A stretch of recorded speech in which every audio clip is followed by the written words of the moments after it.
Hello everyone, back to our channel. তোমরা সব কেমন আছো? আশা করি খুব ভালো আছো। আমি খুব ভালো আছি। আমি রিঙ্কি, আমার একটা মিনি ব্লগে তোমাদেরকে অনেক অনেক ওয়েলকাম। তো আজকে সোনার জন্য হচ্ছে সুইট কর্নের স্যুপ বানাবো। তো চলো কীভাবে আমি বানাই তো সেটাই তোমাদের সাথে শেয়ার করবো। তো চলো দেখতে থাকার সঙ্গে তবে।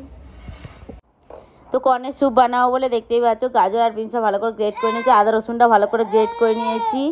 আর এদিকে হচ্ছে কর্নটা আমি ব্লেন্ড করে নিলাম, তার কারণ হচ্ছে ও খায় না, মানে খেতে পারে না কর্নটা গোটা গোটা, তো তার জন্য ভালো করে ব্লেন্ড করে নিয়েছি।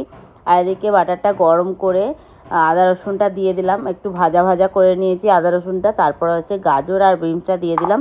তো এটাকেও ভালো করে ভেজে নেবো। দেখো হালকা মানে ভাজবো বলতে কি পুরো একদম ভাজবো না, একটু হালকা হালকা কাঁচা থাকবে। দেখতেই পাচ্ছ কীরকম ভেজেছি, তো এরকমই ভাজা ভাজা হবে। তো তারপর হচ্ছে কর্নটা যে আমি ব্লেন্ড করে রেখেছিলাম তো ওইটা দিয়ে দিলাম।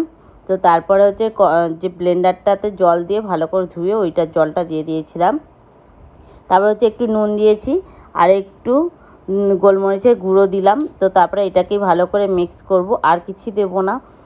তো তারপরে আমাদের কর্নের স্যুপ রেডি হয়ে যাবে। তো আর একটু ফুটলেই আমি নামিয়ে দেবো। তো দেখতে পাচ্ছ ভালো করে মিক্স করে দিয়েছি আমি। তো দেখো আমাদের কর্নের স্যুপ পুরো রেডি। তো এবারে ওকে খাওয়াবো। তো রিয়াকশানটা এবারে তোমরা দেখে নিও।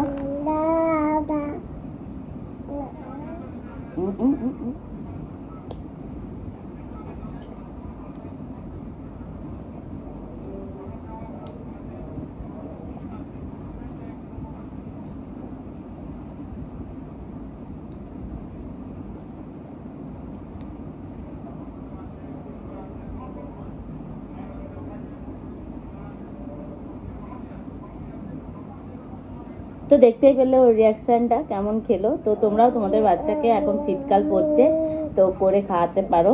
তো যাই হোক, তো আজকের জন্য টাটা। টাটা কোথাও, টাটা কোথাও, টাটা করে দাও, টাটা করো এমনি করে।